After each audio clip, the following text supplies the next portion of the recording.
नमो बुद्धाय, जय भीम।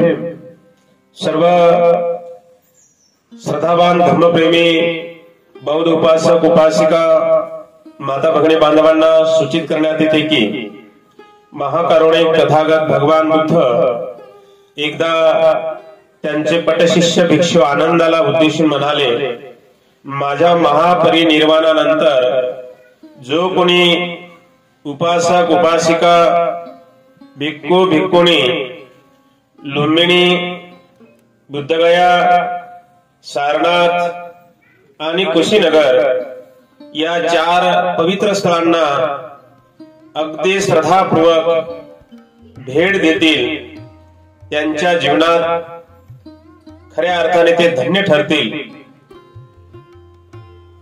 व ते धन्य ठरतील म्हणून या बुद्धवाणीच्या आदेशानुसार पवित्र अशा बुद्धभूमी मावसाळा येथून गेल्या अनेक वर्षापासून बुद्धगया धार्मिक धम्मसहलीचे आयोजन करण्यात येत आहे।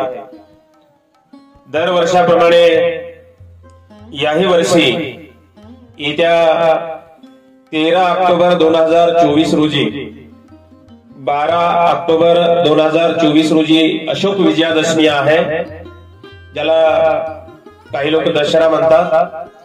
आणि या अशोक विजयादशमीच्या दुसऱ्या दिवशी म्हणजेच दिनांक 13 ऑक्टोबर 2024 रोजी ऐतिहासिक बुद्धभूमी मावसाळा तालुका खुलताबाद जिल्हा छत्रपती संभाजीनगर अर्थात औरंगाबाद येथून या बुद्धगया धार्मिक धम्मसहलीचे आयोजन केलेले आहे। या धम्मसहलीचा 20 दिवसाचा प्रवास आहे। 20 दिवसामध्ये या धम्मसहलीमध्ये सहभागी होणाऱ्या उपासक उपासिकांना 20 दिवस भोजनाची व्यवस्था, नाश्ता, चहा, राहण्याची व्यवस्था, जाणे येणे आणि जवळपास बौद्ध धर्मातील महत्वपूर्ण सर्वच ठिकाणं आणि त्याला लागून छोटे मोठे असे जवळपास 70 ते 72 ठिकाणं आपण या धम्मसहलीमध्ये दाखवले जातात। या धम्मसहलीमध्ये स्वतः बौद्ध भिक्षू धर्मगुरू स्वतः मार्गदर्शन करण्यासाठी या धर्मसहलीमध्ये सहभागी असतात। प्रत्येक स्थळाची माहिती, प्रत्येक स्थळावर ध्यान, वंदना, प्रवचन, मार्गदर्शन, प्रत्येक स्थळाचा इतिहास स्वतः बौद्ध भिक्षू धर्मगुरू म्हणून आपल्या सर्वांना प्रत्येक ठिकाणाची माहिती दिली जाते। आणि म्हणून या धर्मसहलीमध्ये आपण ताबडतोब तिकीट बुकिंग करून आपलं सीट बुक करावं। या धम्मसहलीमध्ये ही धम्मसहल बुद्धभूमी मावसाळा तालुका खुलताबाद येथून ही निघत आहे। मावसाळा येथे महाकारुणिक तथागत भगवान बुद्ध व महामानव डॉक्टर बाबासाहेब आंबेडकर यांच्या अस्थि धातू कलशाचे वंदन करून या ठिकाणी वंदना सील ग्रहण करून धम्मसहलीला सुरुवात करण्यात येते। मावसाळ्यावरून थेट ही धम्मसहल नागपूरच्या दिशेने रवाना होते। बौद्ध धर्मातील महत्वपूर्ण ठिकाण नागपूर येथील दीक्षाभूमी, की ज्या ठिकाणी महामानव डॉक्टर बाबासाहेब आंबेडकर यांनी 14 ऑक्टोबर 1956 ला तुम्हा आम्हा सर्वांना बौद्ध धर्माची दीक्षा दिली। ही पवित्र ठिकाण म्हणजे दीक्षाभूमी। त्यानंतर बुद्धभूमी नागपूर, नागलोक नगरी नागपूर आणि कामठी येथील पवित्र ठिकाण ड्रॅगन पॅलेस, त्यानंतर भेड़ाघाट, नर्मदा नदीवरील धुआधार धबधबे, अतिशय प्रसिद्ध असलेला नैसर्गिक धुवाधार धबधबे आपल्याला दाखवण्यात येईल। त्यानंतर वाराणसी सारनाथ येथे धम्यक स्तूप, धम्मराजिका स्तूप, मुलगंध कुटी, पंचवकीय भिक्खू संघ, 28 बुद्ध दर्शन आणि अशोक स्तंभ आदी ठिकाणांना भेट दिल्या जाईल।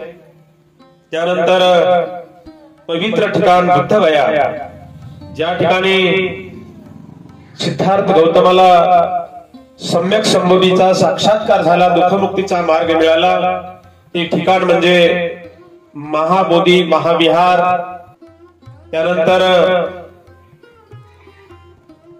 80 फुटाची भगवंताची मूर्ती, त्यानंतर सुजाताचा महाल, सुजाताने भगवंताला खीरदान दिली ती ठिकाण, निरंजना नदी। त्यानंतर बुद्धगया येथे वेगवेगळ्या देशातील भव्य दिव्य अनेक बौद्ध विहारे स्थापित केलेले आहेत।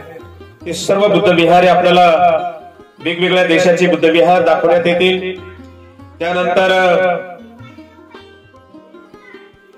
डोंगेश्वरी पर्वत, की ज्या ठिकाणी सिद्धार्थ गौतमाने आपल्या जीवनामध्ये खडतर अशी 6 वर्ष तपश्चर्या केली, की ज्या तपामुळे सिद्धार्थ गौतमाचं शरीर पूर्ण सुकून गेलं होतं, पाठ आणि पोट एक झाली होती। 6 वर्ष ज्या ठिकाणी भगवंताने खडतर अशी तपश्चर्या केली ती ठिकाण म्हणजे डोंगेश्वरी पर्वत, ही पवित्र ठिकाण आपल्याला दाखवण्यात येईल। त्यानंतर राजगिरी येथील गृधकूट पर्वत, विश्व शांती स्तूप, रोपवे, वेळुवन, सोन भांडार आदी ठिकाणी आपण राजगिरी येथे भेट देणार आहोत। त्यानंतर विश्व प्रसिद्ध ऐतिहासिक नालंदा विश्वविद्यापीठ,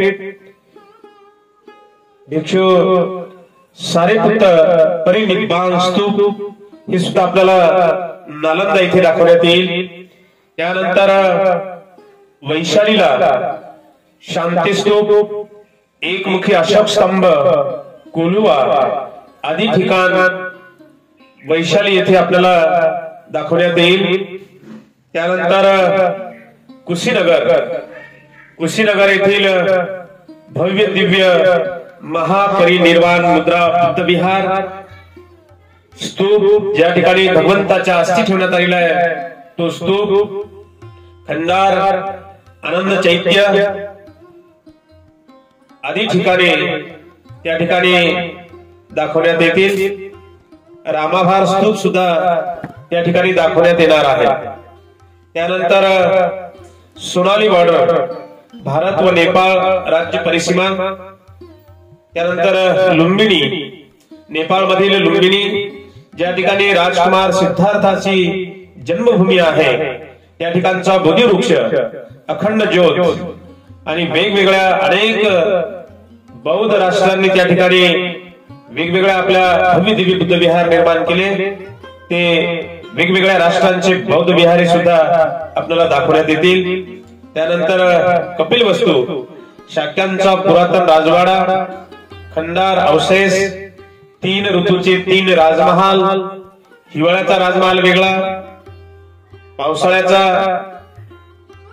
आणि उन्हाळ्याचा असे 3 ऋतूचे 3 राजमहाल हे सुद्धा आपल्याला दाखवण्यात येतील। त्यानंतर श्रावस्ती, ज्या ठिकाणी अनाथ पिंडकाने भगवंताला जेतवन बुद्ध विहार बांधून दान दिले होते, ते जेतवन बुद्ध विहार,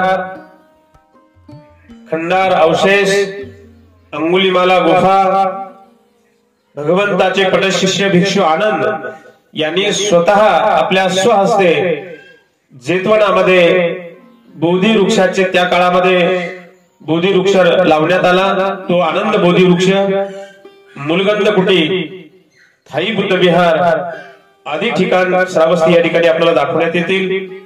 त्यानंतर ही धम्मसहल लखनौच्या दिशेने रवाना होईल। लखनौ येथे बहन मायावती यांनी डॉक्टर बाबासाहेब आंबेडकर यांचे स्मारक अतिशय अप्रतिम भव्य दिव्य बाबासाहेबांचं स्मारक बनवलेलं आहे। ते स्मारक सुद्धा आपल्याला या धम्म सहलीमध्ये दाखवण्यात येणार आहे। त्यानंतर आपली धम्म सहल मुरादाबादच्या दिशेने रवाना होईल। मुरादाबाद या ठिकाणी तथागत भगवान बुद्ध व महामानव डॉक्टर बाबासाहेब आंबेडकरांच्या मूर्त्या व अन्य साहित्य खरेदी करण्याचे ठिकाण एकमेव ठिकाण आहे। त्या ठिकाणी आपल्या बौद्ध बांधवांना अगदी स्वस्तामध्ये आणि चांगल्या पद्धतीच्या मूर्त्या आणि सर्व साहित्य खरेदी करता येईल। त्यानंतर ही धम्म सहल दिल्लीच्या दिशेने रवाना होईल आणि दिल्लीमध्ये राजघाट, लाल किल्ला, Qutub Minar, India gate, lotus temple आणि महामानव डॉक्टर बाबासाहेब आंबेडकरांचं स्मारक त्या ठिकाणी दाखवण्यात येईल आणि शेवटी लाल किल्ला या ठिकाणी आपल्याला दाखवण्यात येणार आहे। त्यानंतर धम्म सहल आग्र्याच्या दिशेने रवाना होईल। जगप्रसिद्ध ताजमहाल आपल्याला दाखवण्यात येईल।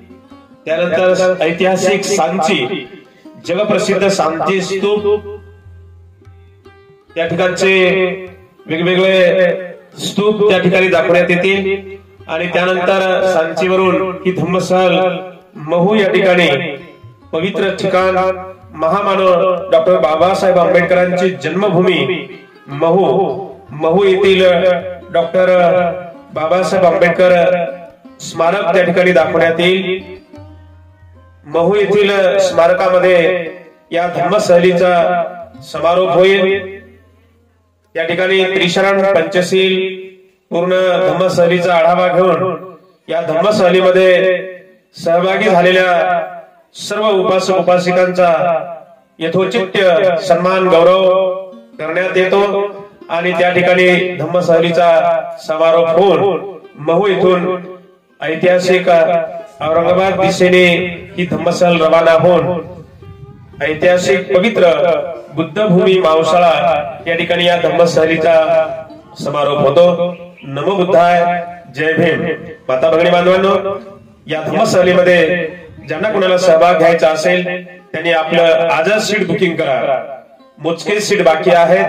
या पवित्र स्थळांना भेट देऊन आपल्या मनामध्ये श्रद्धा जागवण्यासाठी, आपल्या जीवनामध्ये धम्ममय वातावरण बनवण्यासाठी आणि प्रत्येक स्थळांची माहिती घेण्यासाठी आजच आपण धम्म सहलीमध्ये सहभाग घेण्यासाठी आपलं सीट बुक करा।